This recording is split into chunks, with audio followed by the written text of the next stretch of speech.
కాలం అనేది ఎప్పుడు ఒకటేలాగా ఉండదు. ఒకసారి కష్టం వస్తుంది, కొన్నిసార్లు బాధలు వస్తాయి. అంటే జీవితంలో ఇవి ఒక భాగం మాత్రమే. కొన్నిసార్లు సుఖాలు వస్తాయి.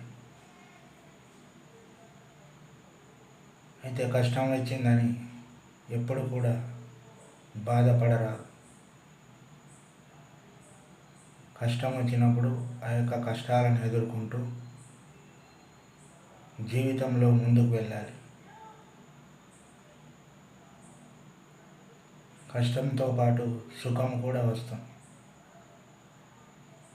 ఎప్పుడు ఇబ్బందులు అనేటటువంటివి మన యొక్క జీవితంలో ఉండవు. అందుకోసం ప్రతి విషయాన్ని కూడా జాగ్రత్తగా పరిశీలించుకుంటూ మన యొక్క జీవితంలో ముందుకు వెళ్ళాలి.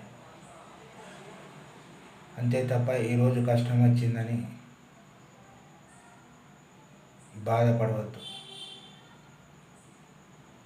కాలం అనేటటువంటిది ఎప్పుడు ఒకే రీతిగా ఉండదు.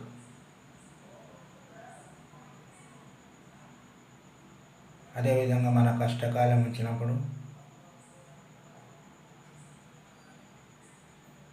మనల్ని తిట్టేవాళ్ళు మన వాళ్ళు కాదు. కష్టకాలంలో ఎవరైతే మనకు దగ్గరగా ఉంటారో, మన యొక్క కష్ట సుఖాల్లో పాలు పంచుకుంటారో వాళ్ళే నిజమైన ఆత్మీయులు, నిజమైనటువంటి బంధువులు. మనకి ఏమి లేని రోజు మనల్ని ప్రేమగా చూసేటటువంటి వాళ్ళే మన నిజమైనటువంటి ప్రాణమిత్రులు కానివ్వండి, మన ప్రాణ బంధువులు, ఆత్మీయ బంధువులు కూడా.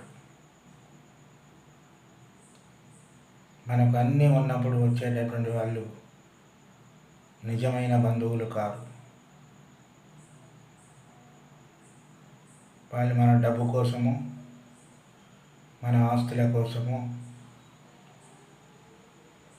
వస్తుంటారు.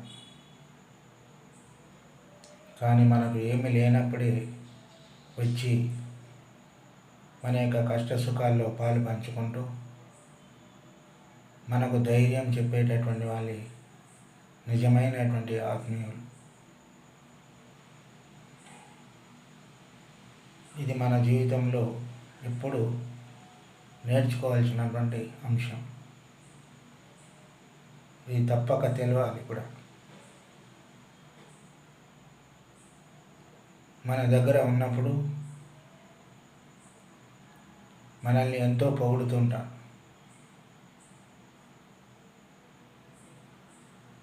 నీవు గొప్ప, నేను గొప్ప అనేటటువంటి పొగడలు ఉంటాయి. అదేవిధంగా మన దగ్గర ఏమి లేనప్పుడు మాత్రం ఎవరు మనల్ని పలకరించరు, మన దగ్గరికి రారు కూడా.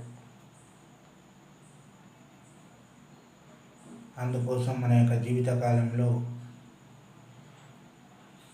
డబ్బులు అనేటటువంటివి చాలా అవసరం. కానీ డబ్బు సంపాదించాలంటే నిజంగా కష్టపడి సంపాదించాలి.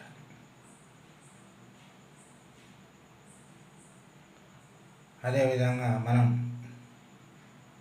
ఎవరినో ముంచి తెచ్చుకున్నటువంటి డబ్బు ఎప్పటికీ శాశ్వతంగా ఉండదు. ఉన్నా కూడా అది ఎలాగో వెళ్ళిపోతుంది. అందుకోసం మనం సంపాదించే ప్రతి రూపాయి కూడా మన యొక్క కష్టం ఉండాలి.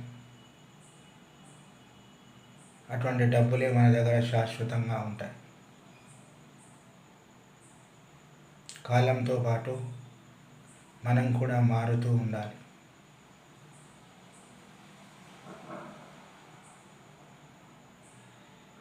మనం ఎప్పుడూ కూడా మన తక్కువ అంచనా వేసుకోవద్దు. అంటే మనల్ని మనం తక్కువ అంచనా వేసుకుంటే వేరే వాళ్ళు కూడా మనల్ని తక్కువ అంచనా వేయడం జరుగుతుంది.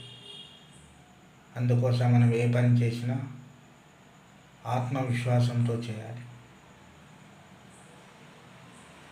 నేను ఈ పని చేయగలను, ఈ పని చేస్తాను అనేటటువంటి ఆత్మవిశ్వాసం మన లోపల ఉంటే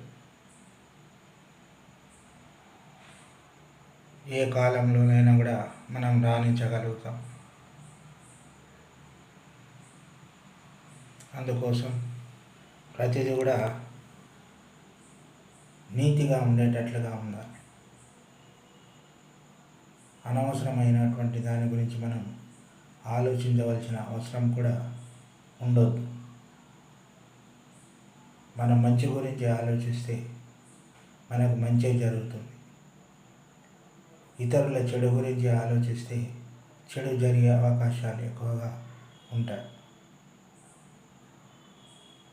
అందుకొరకు మనం ఏది చేసినా కూడా మన మంచి కోసం చేస్తూ జీవితంలో అభివృద్ధి చెందుతూ ఉండాలి.